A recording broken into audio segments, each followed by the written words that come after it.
നടിയെ ആക്രമിച്ച കേസ് കരിയറിനെ ബാധിച്ചിട്ടുണ്ടോ എന്ന ചോദ്യത്തിൽ പ്രതികരണവുമായി നടൻ ദിലീപ് എത്തിയിരിക്കുന്നു.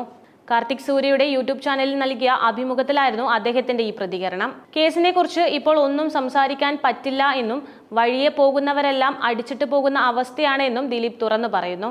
കേസ് ദിലീപിന്റെ കരിയറിനെ എവിടെയെങ്കിലും ബാധിച്ചിട്ടുണ്ടോ എന്നായിരുന്നു ആദ്യത്തെ ചോദ്യം. അതിനെക്കുറിച്ച് നമുക്ക് പിന്നീട് സംസാരിക്കാം എന്നായിരുന്നു ദിലീപ് മറുപടി നൽകിയത്. കാരണം അത് സംസാരിക്കാൻ തുടങ്ങിക്കഴിഞ്ഞാൽ ചിലപ്പോൾ എവിടെയെങ്കിലും കണക്ട് ചെയ്ത് കേസുമായി ബന്ധപ്പെട്ടു പോകും എന്നായിരുന്നു ദിലീപ് പറഞ്ഞത്. ദിലീപിന്റെ വാക്കുകൾ ഇങ്ങനെയാണ്: എനിക്കിപ്പോൾ സംസാരിക്കാൻ അനുവാദമില്ല. ഞാനാണെങ്കിൽ സംസാരിച്ചു തുടങ്ങുമ്പോൾ ഓപ്പൺ ആയിട്ട് സംസാരിക്കുകയും ചെയ്യും. പിന്നെ അതെനിക്ക് പാരയായി വരും. അത് നമുക്ക് എന്തായാലും സംസാരിക്കാം. അതിന് എന്തായാലും ദൈവം ഒരു ദിവസം തരും. ഇതുവരെ ഞാൻ അത് സംസാരിച്ചിട്ടില്ല. നമ്മൾ ഏത് വഴിക്ക് പോയാലും നമ്മളെ തലക്കിട്ടടിക്കാനാണ് പലരും ശ്രമിക്കുന്നത്. പണ്ട് ശ്രീനേട്ടന്റെ ഒരു പടമുണ്ട്, ശ്രീനേട്ടൻ അഭിനയിച്ച ഒരു പടം. എനിക്ക് ധീം തരികിട തോം ആണോ എന്നൊരു സംശയമുണ്ട്.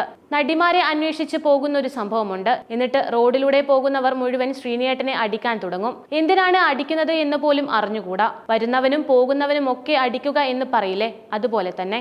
നമുക്ക് പക്ഷെ എന്തിനാണ് എന്ന് പോലും ചോദിക്കാൻ പറ്റാത്ത തരത്തിൽ ആക്കി വെച്ചിരിക്കുകയാണ് സാഹചര്യം. ഇതായിരുന്നു ദിലീപിന്റെ പ്രതികരണം.